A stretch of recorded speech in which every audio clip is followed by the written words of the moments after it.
ಸ್ನೇಹಿತರೆ ನಮಸ್ಕಾರ. ನಾನು ಶಿವಕುಮಾರ್ ಮಾತಾಡ್ತೀನಿ. ಏನು ಮಾತಾಡೋದು, ಎಲ್ಲ ಕಾರ್ಮಿಕರಿಗೂ ಕೂಡ ನಿರಾಸೆ, ಬೇಸರ. ಏನೋ ಒಂದು ಆಗುತ್ತೆ, ಏನೋ ಒಂದು ಕೊಡ್ತಾರೆ ಅನ್ನೋ ಒಂದು ಭ್ರಮೆಯಲ್ಲಿ ಎಲ್ಲರೂ ಇದ್ವಿ. ಎಲ್ಲ ಬರೀ ಸುಳ್ಳು. ಘೋಷಿತ ಉಟ್ಕೊಂಡಂಥ ನಾಯಕ ಸರ್ಕಾರಿ ನೌಕರು ಮಾಡಿದ್ರೆ ನಮಗೇನು ತೊಂದರೆ ಇಲ್ಲ, 7ನೇ ವೇತನ ಬರುತ್ತೆ, 6ನೇ ವೇತನ ಬರುತ್ತೆ, ಸರಿಸಮಾನ ವೇತನ ಬರುತ್ತೆ ಅಂತೇಳಿ ಎಲ್ಲರ ಬಾಯಿಗೂ ಮಣ್ಣು ಹಾಕ್ಬಿಟ್ಟು ಅವನು ಮಣ್ಣು ಹಾಕೊಂಡು ಈಗ ಹೊರಗಡೆ ಎಲ್ಲೋ ಇದ್ದಾನೆ. ಈಗ ನೋಡಿ, ನಾವೇನಾರು ಒಂದು ಹೋರಾಟ ಕೇಳಿತೀವಿ ಅಂತ ಹೇಳಿದ್ರೆ ಇಮಿಡಿಯೇಟ್ಲಿ ಬಂದ್ಬಿಡ್ತಾನೆ, ಪ್ರತ್ಯಕ್ಷ ಆಗ್ಬಿಡ್ತಾನೆ. ಅದೆಲ್ಲಿಂದ ಗೊತ್ತಿಲ್ಲ, ಇಮಿಡಿಯೇಟ್ಲಿ ಪ್ರತ್ಯಕ್ಷ ಪ್ರೆಸ್ ಮೀಟ್ ಎಲ್ಲ ಮಾಡೋಕ್ಕೆ ಶುರು ಮಾಡಿಬಿಡ್ತಾನೆ. ಎಲ್ಲೆಲ್ಲಿಂದ ಯಾರ ಹತ್ರ ದುಡ್ಡು ಇಸ್ಕೊತಾ ಇದ್ದಾನೋ ಈ ಮನಾಳ, ದೇವ್ರಿಗೆ ಪ್ರೀತಿ. ಹೋಗಲಿ, ನೀವು ಕೇಳ್ತೀರಾ, ಹೋಗಲಿ ಬಿಡಿ ಸರ್, ಮುಂದೆ ನಿಮ್ಮದೇನು ಅಂತ ಹೇಳ್ತೀರಾ. ನಮ್ಮದೇನಪ್ಪ ಈಗ ವಿಚಾರಗಳಂತ ಹೇಳಿದ್ರೆ, ನಮ್ಮ ಕಾಮ್ರೇಡ್ ಅನಂತ ಸುಬ್ಬರಾಯರು ಮತ್ತು ಜಂಟಿ ಸಮಿತಿ ನಾಯಕರುಗಳು ಸುಮ್ಮನೆ ಕುಂತಿಲ್ಲ, ಹೋರಾಟ ಮಾಡ್ತಾಯಿದ್ದೀವಿ. ಮುಖ್ಯಮಂತ್ರಿಗಳು ಕೂಡ ನಮಗೆ ಏನು 38 ತಿಂಗಳ ಅರಿಯಸ್ ಬರಬೇಕು ಮತ್ತು ವೇತನ ಪರಿಷ್ಕರಣೆ ಬೇಕು, ಅದಕ್ಕೆ ಒತ್ತಡಗಳನ್ನ ಎಲ್ಲ ಕಡೆಯಿಂದ ಮಾಡ್ತಾಯಿದ್ದಾರೆ. ನನ್ನ ಅನಿಸಿಕೆ ಪ್ರಕಾರ, ನನ್ನ ಒಂದು ಬಲ್ಲಂಬಳ ಪ್ರಕಾರ ವಿಜಯದಶಮಿ ಆದಮೇಲೆ ಏನೋ ಒಂದು ಕರೆದು ಮಾತಾಡುವಂಥ ಎಲ್ಲ ಲಕ್ಷಣಗಳಿದೆ ಅಂತ ಅಂದ್ಕೊಂಡಿದ್ದೀನಿ. ಏಕೆಂದರೆ ಮುಖ್ಯಮಂತ್ರಿಗಳಿಗೆ ನಾವು ಕೂಡ ನಮ್ಮ ಮೈಸೂರಿಂದ ನಮ್ಮ ಹಿರಿಯ ನಾಯಕರುಗಳೆಲ್ಲ ಸೇರಿ ಅತಿ ಶೀಘ್ರದಲ್ಲಿ ಅವ್ರಿಗೊಂದು ಮನವಿ ಕೊಡ್ತಾಯಿದ್ದೀವಿ. ಮನವಿ ಕೊಟ್ಟು ದಯವಿಟ್ಟು ಇದನ್ನು ಸ್ಪಂದಿಸಬೇಕು, ಪರಿಗಣಿಸಬೇಕು ಅಂತೇಳಿ ಅವ್ರನ್ನ ಕೇಳ್ತಾಯಿದ್ದೀವಿ.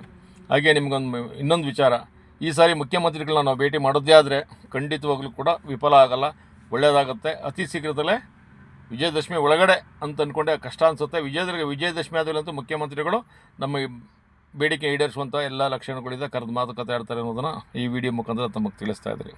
ಇನ್ನೊಂದು ಸ್ನೇಹಿತರೆ, ಇದೇ ತಿಂಗಳು 14ನೇ ತಾರೀಕು ಬಳ್ಳಾರಿಲಿ ಒಂದು ಚುನಾವಣೆ ನಡೀತಾ ಇದೆ ಪತ್ತಿನ ಸಹಕಾರ ಸಂಘಕ್ಕೆ. ದಯಮಾಡಿ ಈ ಕೂಟದ ಏನೋ ಕಟ್ಟಾಳುಗಳು ಅಂತ ಹೇಳ್ತಾರೆ, ಈ ಕಾರ್ಮಿಕನ ಭವಿಷ್ಯ ಉದ್ಧಾರ ಮಾಡ್ತೀನಿ ಅಂತೇಳಿ ಎಲ್ಲ ಸೊಸೈಟಿಗಳು ಮುಚ್ತಾ ಇರುವಂಥ ಈ ಕೂಟದವ್ರಿಗೆ ದಯವಿಟ್ಟು ತಾವು ಮತ ಮಾಡಬೇಡಿ, ಓಟ್ ಹಾಕ್ಬೇಡಿ ಅವ್ರಿಗೆ. ಯಾಕಂತ ಹೇಳಿದ್ರೆ ನೆನ್ನೆ ಬೆಂಗಳೂರು ಸೊಸೈಟಿಯಲ್ಲಿ ಜನರಲ್ ಬಾಡಿ ನಡೀತು. ಆ ಕೂಟದ ಅಧ್ಯಕ್ಷನಿಗೆ ಕಪ್ಪ ಹೋಗಿಲ್ಲ ಅಂತೇಳಿ 12 ಕೋಟಿ ರೂಪಾಯಿ ಹಗರಣ ಫೋನ್ ಬಿಲ್ ಕಟ್ಟಿದ್ರು ಅಂತೇಳಿ ಅವರ ಬಂಟರ ಕೈಯಲ್ಲಿ ಸುಳ್ಳು ಹೇಳಿಸ್ತಾ ಇದ್ದಾರೆ. ಅವ್ರಿಗೆ ಎಲ್ಲ ಸೊಸೈಟಿಗಳು ಕಪ್ಪ ಹಣ ಬರಬೇಕು ಅಂತೇಳಿ ಎಲ್ಲ ಕಡೆ ಬಂದು ಇವತ್ತು ಎಲ್ಲಿ ಹಣ ಬರಲ್ವಾ ಅವ್ರ ವಿರುದ್ಧ ಆರೋಪ ಮಾಡ್ತಾರೆ.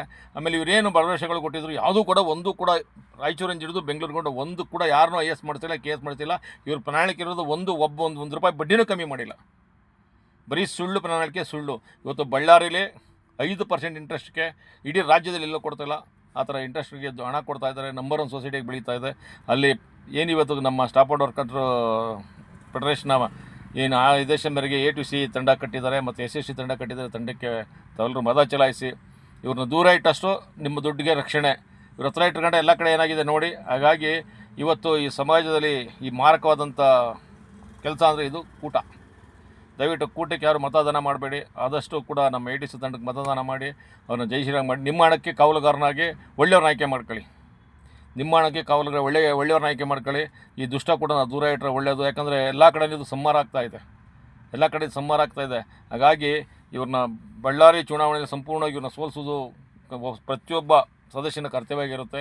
ನಿಮ್ಮ ಹಣಕ್ಕೆ ನೀವು ರಕ್ಷಣೆ ಮಾಡ್ಕೊಳ್ಳಿಲ್ಲ ಅಂದರೆ ಬೆಂಗಳೂರು ಸೊಸೈಟಿಲಿ ರಾಯಚೂರಲ್ಲಾದಂಥದ್ದು ಬೇರೆ ಕಡೆ ಆಗುವಂಥದ್ದಾಗುತ್ತೆ. ಹಾಗಾಗಿ ಬಳ್ಳಾರಿ ಮತದಾರರೇನಾದರೂ ಪ್ರಜ್ಞಾವಂತರಾಗಿ ಉತ್ತಮರ ಆಯ್ಕೆ ಮಾಡಬೇಕಂತೇಳಿ ತಮ್ಮ ಮನವಿ. Thank you.